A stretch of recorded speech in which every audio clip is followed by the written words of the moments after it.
Hello again. It is Crew Call here on the Motor Racing Network, taking you into the garage area and talking to the folks that make these race cars go around the racetracks. We absolutely love getting together and chatting with you, and we're glad you joined us. Steve Post, pit reporter, Motor Racing Network. Todd Gordon, a 25-time race winner and championship-winning crew chief, joins alongside. Hello, Todd. How are you? I'm great.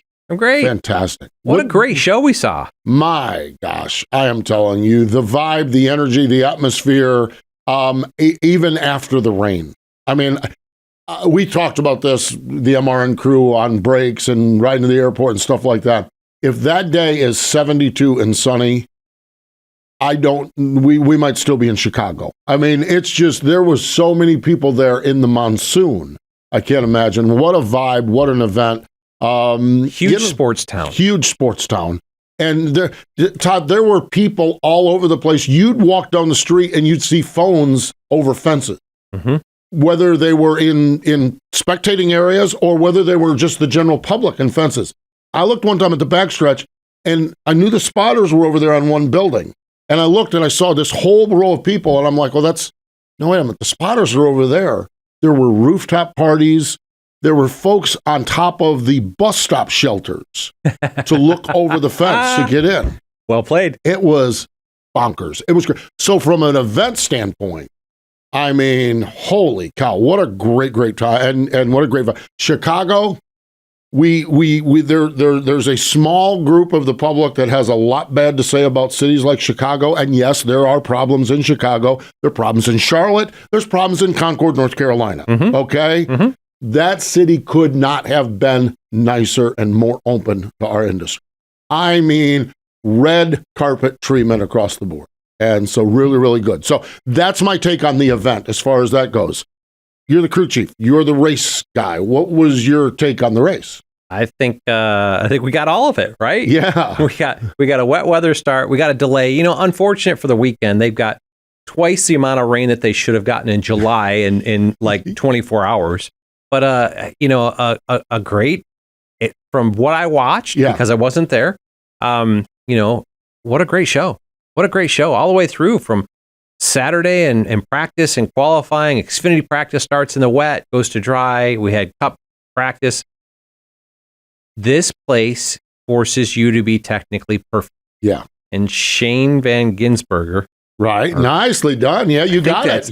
Does it end in an N or an R? No, you were wrong. It's Bergen. It's Bergen. It's Bergen. Yeah, well, we believe it or not, we had everything. It's SVG. Van Gisbergen. Yeah, exactly. But he was technically perfect. Yeah. And that's if you looked at it and you watched this race, when I watched it from home, there were three cars. The Christopher Bell, right, Tyler Reddick, and Shane. Right. And Christopher made mistakes after, and then we had a cycle. And split it up. We had some guys, Justin Haley, Austin Dillon, Chase Elliott, pitted early, kind of hung on, hoping that the window was open and they have enough cautions. We had guys come a little bit later because they anticipated shortening up the race, and then we had the guys come after the stage points were awarded. It kind of shuffled them up, but they recovered. Shane did 19th. I think it was 18th to the lead. 18th to the lead in 24 laps. Tyler Reddick wins that race if he doesn't make a mistake. Yep. I think he passed Kyle Busch it was either 5th or 4th. Right.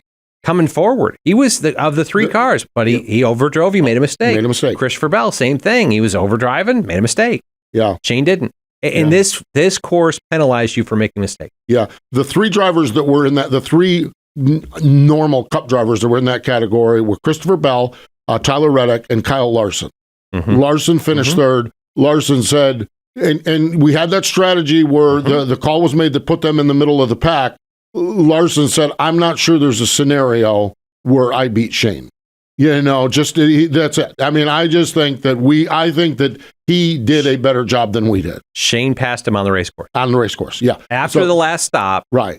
Kyle was ahead of Shane. Yeah. And Shane just flat passed him on lap 65. He passed Kyle Larson. Now, Kyle, a great drive forward, but a place we didn't know if we'd see passing. We saw Shane make passes where we didn't think there were passes. Right, exactly. We had the Larson bonsai moves, which are great. I mean, Larson is just, if you were the one person on the planet last week that went in that race thinking, Larson's a marginal talent, You mean, because he was burying that car in places where no one else was going and hanging out of the race car.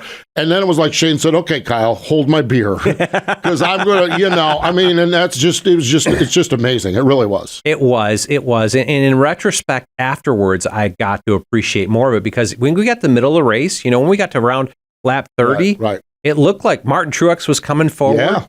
Shane was kind of backing up. We had a restart and he lost a spot or two or three, and just like, okay, this is where the boys show up, right? Right. And you figure out I think he just understood his position because he didn't take himself out of the race. Right. There's the big thing right there. He got himself to the point where he needed to execute to do it, and then that level came. I will be interested to see where, obviously, 3-time supercar champion. Yeah.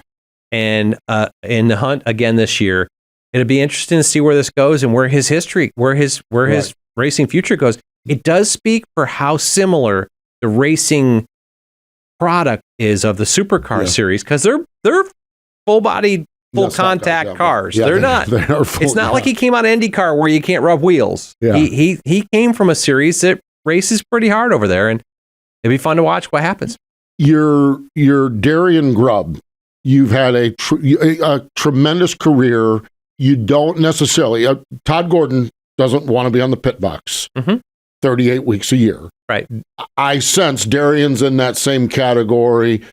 Justin Marks comes to you with this Project 91, Formula One drivers, Australian supercar drivers. I think it's fascinating. I think it's really, really cool and obviously appealing. But boy, you pair that talented race car driver with a championship-winning crew chief like Darian Grubb, and I think that's what you get yesterday. Yeah, it is. I mean, that they executed on all facets. They didn't maximize on pit road, but they didn't totally bury themselves on pit road, and that's part of what you got to do.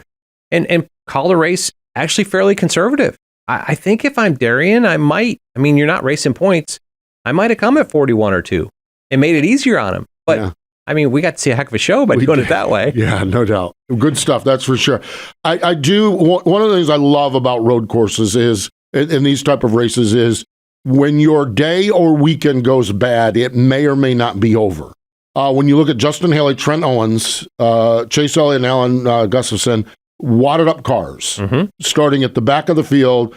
And then you look at Kyle Busch and Randall Burnett wadded up the car early in the race. Kyle was funny after the race. He said, well, the driver drove it right into the safer barriers, which put us in a spot where we had to do something different. Something different for those 3 teams resulted in top 5 finishes. And 10 laps into that race, after Kyle stuffed in the barrier, if you'd have told me Haley, Elliott, and Kyle Busch were going to get top 5 finishes, that's a longer shot than Shane winning that race. At that point, those teams needed to do something different. They did, and then they executed it flawlessly. They kept on course. They never made a mistake. Yeah, the timing, the delay of the start, and the fact they don't have lights, and the race getting shortened up by 25 laps, no doubt, played into their strategy. Right into the strategy. I really think that that the 31 and the 9, Justin Haley and Chase Elliott, they were really aggressive. They came at 31. Yeah, they were. Lap 31. And there's no way that goes out. And if it goes green, it doesn't go to 75. Right. And when they made that call, I just think they were just getting off strategy. Yeah, they were. But then they kind of saw the opportunity. Okay, let me just see where it goes, right? Yeah. And then I really think there were 9 cars that took advantage of that lap 41 or 42 stop, and Kyle Busch being one of them. Randall Burnett making the call. Paul Wolf was in the same thing. I follow those guys, so I saw that. But you knew that the race, you didn't have lights. Yeah. The race, you knew 8:29 was sunset. Just doing the math, like, we're not going to 100. Right. I think we can make it from here. And even we heard it on the broadcast. Adam Stevens had the conversation with Christopher Bell about, what are we racing to? Yeah. But it kind of jumbled it up, but it made for an exciting finish. Really did. Wild stuff, that's for sure. And on the streets of Chicago. Part of the wild. Had him get sideways and block up the whole race course. Yeah. Yep. It was from right at the Corey LaJoie. Yeah. Being aggressive with a great run during the day. I felt like ran there, 10th to 15th, pushing forward. He raced hard with the 48. He got put in a position where the 4 car got sideways and he couldn't check up. Got somebody behind him, but yeah. And that's who we're gonna talk to. Ryan Sparks. Yeah. Corey LaJoie's crew chief, coming off And it still turned out solid finish, 14th place finish for those guys down at or up at Chicago at the street course. So great stuff, and that's what we're going to do. We're going to talk to Ryan Sparks here on the program. I want to mention this to you before we get to the break and get Ryan on here. Like, share. If you like what we're doing here on Crew Call, share it. We had some nice comments on Twitter about last week's show, and you guys sharing it kind of builds this thing. So we do appreciate you doing that, and we appreciate you hanging there with us because Ryan Sparks is coming up next. It is Crew Call here on the Motor Racing Network. Todd Gordon and Steve Post hanging out and love talking with this guy. He is the crew chief over at Spire Motorsports for Corey LaJoie. Ryan Sparks joins us. Hello, Ryan. How are you?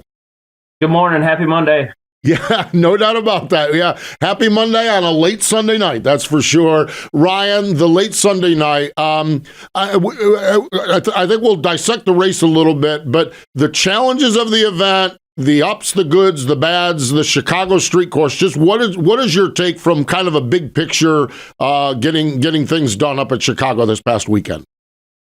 I think the weather just kind of put a damper on everything a little bit and maybe put a bad taste in some people's mouth. But overall, what an awesome event. NASCAR logistically did an excellent job. Everything was pretty fluent and easy, to move around and be where you needed to be. So super proud to be a part of just kind of the NASCAR family, and they did a heck of a job, and it was so exciting. I'm ready to go back. Talk about the racetrack that you got to race on, because as I watched it from home, because I wasn't there, but you had dry areas, and that it seemed like 8, 9, 10, 11 range stayed wet most of the race. So there's a challenge and understand how to manage those two. Talk about the race course you had. What was really unbelievable for me is, we see all the content and the data, the sim data, all, the weeks coming up to it, but just seeing the cars on track and how much they bounce around and move around, it was incredible how rough it was, which, just kind of put more of the driver into it than setup, really. They just kind of had to overcome. The cars didn't drive great, but it was really neat. And then you cross that bridge going to the 7, and it's downhill to 8, 9, 10. And like I said, you'd see puddles all day there. So you had to be super mindful of that and make sure when you got your dry tires on, you kind of dodge the puddles. And it was obviously stayed slick all day. Yeah, and we watched that. I watched you guys kind of bounce your way forward. Little pit strategy there later in the race is talk about that call, because coming, what was it, 41 or 42? There were, I think, 9 of you that came at that point, but I think everybody had to be seeing that sunset was going to be 8:29. There was no way you were making it to 100, right? Yeah, we kind of knew that. We got ourselves in trouble early with a spin, and so I knew I wanted to do opposite of what the leaders did to be able to get the most track position. And whether they shortened the race or not, when I came right there, we were going to save fuel. We were going to go as long as we could and hope that the race would be shortened. So after we pitted, NASCAR changed the length of the race, which was fortunate for us, which, a lot of others unfortunate, but we'll take it any way we can get it. And, was able to capitalize on a few mistakes we made, honestly. We've been marveling at we love our NASCAR Cup Series drivers and the skills that they have. Did you get a chance to watch Shane and that 91 car and what he was doing on the racetrack? And did you look at the data and try to relay some of that to Corey? Yeah, of course. We typically each and every week I'll overlay with the fastest cars and try to give him some tidbits and pointers that he can work on, and then he'll let me know if the car can or can't do that. So incredible job by SVG. That was incredible. Like, people just don't show up and do that. That speaks volumes of the talent of those guys that race those V8 supercars have. So James Small called it a year ago. He came from that background and he knew how good that guy was, and he really showed up and showed out. It was quite incredible. Yeah, it definitely was. As you go into this, I guess I'm going to get a little bit bigger here, but I'd say 14th, a decent run, knowing you overcame some things. I thought you ran farther forward than that at times, just to see where things go. Decent run here. 11th at COTA. Thoughts about the last 2 road course events, at Indy and Watkins Glen this year? I've probably been pretty hard on Corey to try to improve at road courses, just his angle of attack, his braking techniques and stuff like that. And he's really honed in on it and put a lot of effort in. So used to when we were like, we could go to a road course, we just kind of wanted to survive and keep it on the track. Now it's, we're we're excited to make more pace and be up there and be in the mix for these races, get some stage points, because that's really the next thing we need to do to kind of elevate our team, is to be able to get stage points each and every week. I know you were on the pit box and probably didn't get to watch the broadcast like I did, but the foot camera of SVG, interesting because he uses clutches on downshifts. It might be interesting for you to dig back at. It's just it's different than what we've seen out of our guys, but obviously his braking zones were phenomenal. Yeah, absolutely. And also in corner exit, he'd drag that clutch a little bit just to kind of give himself some forward drive. And it's just a kind of habit those guys are used to. And I used to watch Max Pappas do that a lot and talk about it. So interesting techniques coming from a different world that we'll definitely look into. Oh, I know you guys will. When we look at the big picture, Ryan, your average finish last year was 24.3. Your average finish this year is 19.1. That's plus 5.2, I guess it is. What are you guys doing? What's been the key to jumping? A 5.5 position average finish is pretty impressive. What have you guys been doing to accomplish that? Not sleeping. A lot of hard work goes into these race cars, and we go to battle each and every week with 33 people in our shop, that including the road crew and shop guys that take 2 cup cars to the racetrack each and every week. So we've just been pushing. Last year we learned a lot about these cars, and we did a lot of studying in the off season, and Chevrolet has afforded us some more tools and simulation time at their facility. So kudos to them for giving us that opportunity. And I think Corey's coming into his own a little bit, and it's just everything's kind of lining up, but it's a lot of hard work, and we're excited to be a part of it. Talk about the dynamic of adding the teammate and growing the company. Although I'm sure that as I look at it, you give the 33 number, they didn't add enough people to do it, but it does add more people and more resources. Talk about the dynamic between the two, the 7 and 77. It does. We're able to tackle a few more projects, kind of develop the speed of the car that we normally wouldn't have time to do, just being able to do our week-to-week things to get to the racetrack. Hopefully we can take another step next year to elevate, to add a few more people, to bring a little bit more speed. But as you know, it's all about the details now, and it really just takes time and effort to really optimize each and every piece on this car. Even though it's a lot of it's purchased, you want to make sure you're putting it in the right spot, optimizing the body and underwing as much as you can. So a lot of time and effort goes into that, and you can never have enough resources, whether it's money, people, or time. So. And then on another tangent of that, but you talked earlier about you pushed on Corey about making his road course better.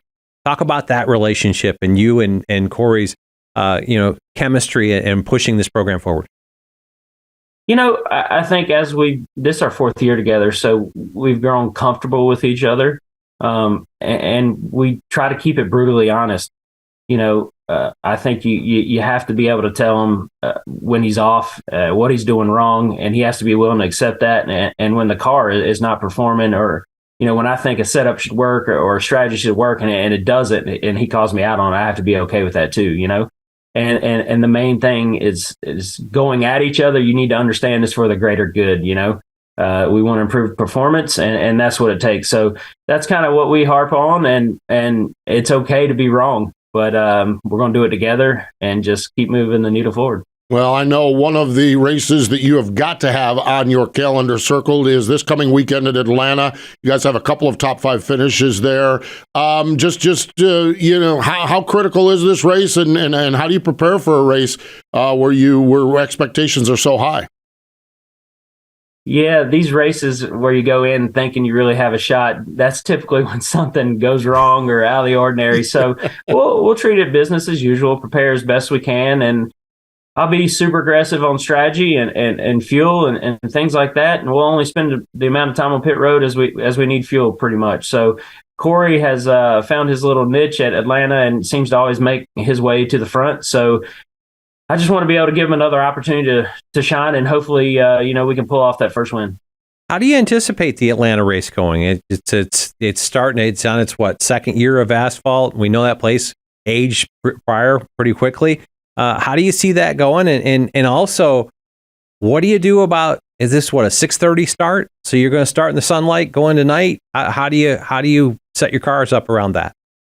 So I think this actually will be a little advantage for us. Like if you look back at qualifying, we don't really qualify that great there. I don't have a lot of speed built into the car, but we pride ourselves on it driving really well. It's really comfortable in traffic, and he can move around, run whatever lane he wants to do. So we'll still make sure the car is able to do that. Obviously, we'll need to have an adjustment in our back pocket as the sun goes down to dial in the balance or at least keep it the same for him. So I think just knowing that and monitoring the weather and see how much it's going to change, and maybe even studying the track temp the night before, see what the delta is there, and just make a good educated guess on that how big that adjustment needs to be on that final pit stop, and give ourselves some track position and give us a shot. Where do you feel like Atlanta falls in the scheme of racetracks? Is it a super speedway? Is it a Daytona? Is it a Talladega? The back straightaway shorter. There's not as much pushing. It doesn't seem like. Where do you see this racetrack? Oh man, it's like a cross between an intermediate and a super speedway. It's not really either. It is cool. I'm not sure that we need to go there twice. I would almost vote for another street course, and we can get rid of one of the Richmonds while we're at it. So it's another opportunity for small teams to shine. I'll say that. And it's also another opportunity to destroy a race car. So, man, I have no idea. Honestly, I do enjoy going there because we run well, and hopefully we can continue that this weekend. When does this thing age back to its old self, or won't it, or don't you know the answer to that? Because this is baking in the Georgia sun, 12 months a year, basically. What do you expect on that? I think it'll be a few years. If we keep bringing back the same aero and engine package, the cars, even in the heat, they don't really slide around that much yet. Obviously, as it goes through weather changes through the years, it will eventually get like that. But who knows where we'll be racing by the time that happens? So, no doubt, fascinating stuff. That's for sure. Final question for you here, Ryan. You are not only crew chief for Corey LaJoie, running things over at Spire Motorsports. You are uncle to a race car driver. She runs in the summer shootout. It is the busy season of the summer shootout. You referenced we're doing this on Monday morning. We got a summer shootout race tonight. We got a summer shootout race tomorrow night. How are things going for Uncle Ryan and Cassidy out there at the summer shootout? They're going okay. It's so competitive there, and we're like that. We need that one more tenth. We're mid pack right now, which, as you know, that's where a lot of the wrecks happen, and it can get out of hand and pretty crazy there. So we just need to make that one little step to kind of get us with the front runners, and I think she can learn a lot more. She races really well. We just gotta work on qualifying. As you know, track position, whether it's summer shootout or NASCAR, it is all about it. So we get a 3-hour practice session today. Hopefully we make some gains and have a little fun tonight. Do you enjoy that, working with your niece on that program? Oh yeah, absolutely. My entire family comes to support her, and anytime I can spend time with my family's great. Traveling 38 weekends a year is tough, and I don't see them a lot.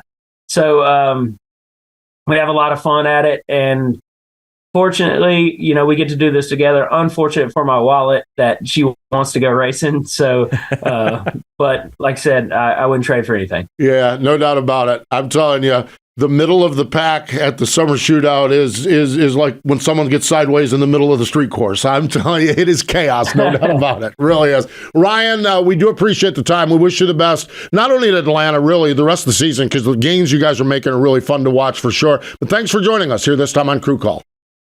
Absolutely. Thanks for having me. Happy 4th of July. There we go. Yes, absolutely. Ryan Sparks joining us here on Crew Call. Stay with us. More in just a moment. Welcome back. It is Crew Call here on the Motor Racing Network. We do appreciate Ryan Sparks joining us over at Spire Motorsports. Really fun to watch. I think that's one of the things I love watching the NASCAR stuff, is that you watch the battles all the way through the field, and you know that team that's 31st in points takes a win when they pass, when they race ahead of the guy that's 25th in points. And so when you see their team going from an average finish of 24th to 19th, you know there's a few trucks in that garage that were on one side of them last year that are probably on the other side this year. Yeah, definitely. In a situation. I think that's a great stat. What'd you say, 5.2 positions better? Yeah. 23rd in points, I think. Yeah, I think so. Something like 31st to 23rd in points. Last year at this time, they were 294 points behind the cut line because we'd had winners outside of it, but they're 47 behind right now. My God, yeah. I mean, that's not. Do I think they make that? No, I don't. No, I don't. But I mean, that's a huge step. They've scored 50% more points than last year. My God. So it's a testament to what Ryan's a big part of that whole program. He's been there for quite a while, as he said. He and Corey, 4 years into this relationship, but pushing this program forward, they're getting a lot out of a little and doing a great job with it. It'd be fun to watch how this goes and how it changes how they race. Last year it was about Atlanta and Daytona, right? When they got to this point, if I can win. Yeah. But right now, I mean, they're stepping their program in other places. It probably takes a little bit of that pressure off of those two. Yeah. Good stuff, that's for sure. Speaking of Atlanta, we've got the Xfinity Series and the Cup cars down there this weekend, and we covered a lot of it with Ryan there. What are you going to be looking at down there at Atlanta? See, and you asked him the question, but I want to see when this racetrack starts to age. You know, we went there the first time, and the Team Penske cars were phenomenal there. I think that's where Joey won, but they ran 1, 2, 3. As Ryan talked about, they handled. Mm-hmm. And I think Ryan's worked on that with his cars. Where that balance plays out, it'd be interesting to see because it's an evening race, but it starts at 6:30, so it's going to be in the sun. Yeah. You're going to have to handle for a while, then figure out how you tune your car back, put a little more speed in it as it gets dark.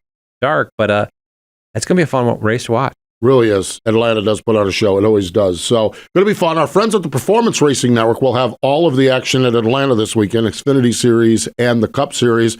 Motor Racing Network will be in Mid-Ohio with a crew. We have the ARCA Menard Series and the NASCAR Craftsman Truck Series. Our airtime is Friday night at 7 o'clock. It is the Zinsser Smart Coat 150 for the ARCA Menard Series. And then Saturday, we got the early race, 1 p.m., the O'Reilly Auto Parts 150 for the NASCAR Craftsman Truck Series. Watch a little bit of IndyCar from up there this weekend at Mid-Ohio. And what a great road course that is. Yeah, I did. I tuned in and watched the whole IndyCar race. So phenomenal venue up there. Elevation changes, pretty tight, pretty low grip.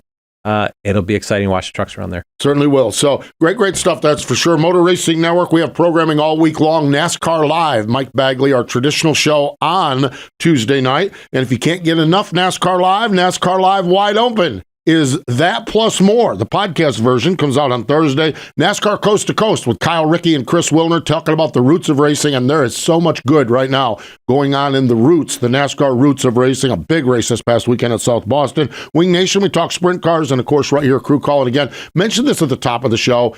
Any of the MRN podcasts or shows, do us a favor and just share it. Say, hey, man, I love what Kyle and Chris are doing on Coast to Coast. There's so much out there, and we're scratching and clawing, just like everyone else, to get people to tune in. And so these shows, our guys do a really good job on it. So we appreciate all the shares and the mentions as well. So appreciate Ryan Sparks joining us. He's Todd Gordon. I'm Steve Post. More important than all of that, though, thank you for joining us here this time on Crew Call.